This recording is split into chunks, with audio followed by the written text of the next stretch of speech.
How dirty was life before soap? Imagine going a full month without showering. No bath, no sink, nothing. Your skin starts itching constantly. Your hair becomes matted. The smell, not just on you, but around you, in your clothes, embedded in everything you touch. Now imagine that's not temporary. That's just your life. That's everybody's life. For most of human history, soap as we know it didn't exist, and the consequences of that weren't just gross. They were catastrophic. They shaped how civilizations rose and fell.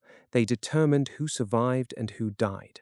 And the story of how dirty humans actually were is way more complicated than you think.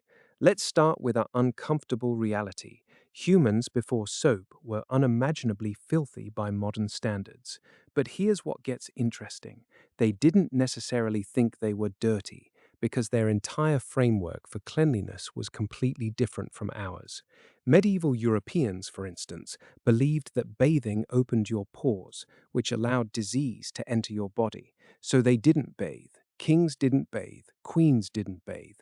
The most powerful people on earth voluntarily chose to be absolutely caked in layers of dirt and sweat because they genuinely believed it was keeping them alive.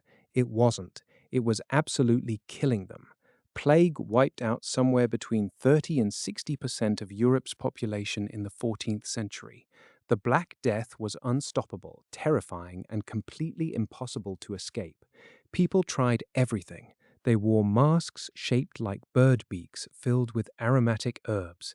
They sat between fires, believing the heat would purify the air. Some cities hired physicians who did bloodletting to balance the humors. None of it worked. What might have actually helped, regular bathing, hand washing, basic sanitation, was the exact opposite of what they were doing. They were literally bathing less because they thought disease came from water. Now, this wasn't universal. Ancient Rome had figured something out that medieval Europe completely forgot. Roman aqueducts brought fresh water into cities. Public bathhouses existed everywhere. A Roman legionnaire would wash regularly. An Egyptian pharaoh bathed multiple times a day in scented oils and water. Islamic societies codified ritual washing into their religion. So when medieval Europeans were sitting in their own filth, certain parts of the world had actually solved this problem centuries earlier. Then Europe forgot that solution entirely, and tens of millions of people paid the price. But here's where it gets really interesting. Before soap, people still found ways to get clean. They used alternatives, water and scrubbing, ashes mixed with animal fat, which is essentially what soap is. Urine, yes, urine. Roman fullers used stale urine to clean clothes because the ammonia actually works. It's unpleasant to think about, but it worked. People in ancient India used soap nuts, which contain natural saponins that clean like soap. They used pumice stones, they used sand, they used leaves. The human drive to not be absolutely disgusting was universal. What changed was the availability and ease of actually doing it. The invention of true soap, that specific combination of heated animal fat and plant ash that creates something you can actually use to clean yourself effectively, that happened in ancient Mesopotamia. It happened independently in ancient Rome. These cultures understood something about hygiene that gave them an enormous advantage. Clean troops recovered faster from wounds. They got sick less often. Cities with better sanitation had lower infant mortality rates.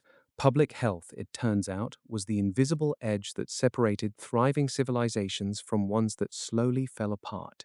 Medieval Europe's rejection of bathing wasn't just about superstition, though. There were practical reasons too. Heating enough water to bathe took enormous amounts of fuel.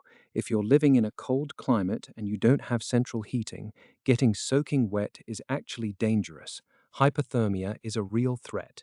People wore the same clothes for months at a time, partly because changing and washing clothes meant exposing yourself to cold.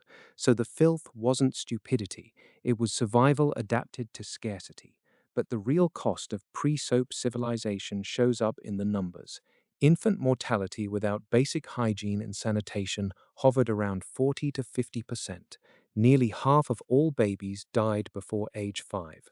Childbirth was incredibly dangerous for mothers because bacterial infection was basically inevitable. Open wounds could kill you in days. A simple cut could become infected, the infection could spread, and you'd be dead within a week. These weren't rare occurrences. This was the standard experience of human life. What's almost impossible to comprehend is how normalized all of this was. A person in the year 1400 would find the idea of bathing multiple times a week absolutely bizarre, wasteful, dangerous. They'd think you were insane. They'd be genuinely concerned for your health. Their entire belief system, their medicine, their religion, everything told them that staying filthy was the right choice, and they couldn't see that this belief system was killing them in horrifying numbers. The introduction of soap changed everything, but it didn't happen all at once. It took centuries. Even after soap became widely available and affordable, it took public health campaigns, education, and sometimes outright force to get people to use it. There are accounts from the 1800s of people resisting regular bathing. Parents worried that washing their children too often would make them weak. These weren't ancient people. These were our direct ancestors. We're only 2 or 3 generations removed from a time when regular bathing was still considered somewhat unusual and excessive.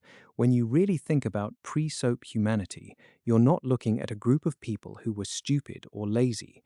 You're looking at people who were trapped by their own ignorance, but ignorance that made complete sense given what they knew and what they could see. Bacteria hadn't been discovered. Germ theory didn't exist. Nobody understood why staying clean actually worked. All they knew was what the people around them believed and what they'd been told their whole lives. The journey from filth to cleanliness wasn't about progress crushing superstition. It was about information spreading, slowly and painfully, against enormous resistance. It was about technology, soap, becoming cheap enough for ordinary people to afford. It was about people slowly, generation by generation, starting to notice that the communities that bathed more regularly had lower death rates. And it was about gradually, incrementally, changing what we considered normal. Your ability to shower whenever you want, to use soap that works instantly, to have clean water flow from a tap, that's not something that's always existed. It's not natural. It's the product of thousands of years of innovation, public health improvements, and infrastructure that billions of people still don't have access to today. There are places on Earth right now where people don't have regular access to soap or clean water. The crisis of pre-soap humanity isn't some distant historical problem. It's still happening. It's just not happening to us anymore.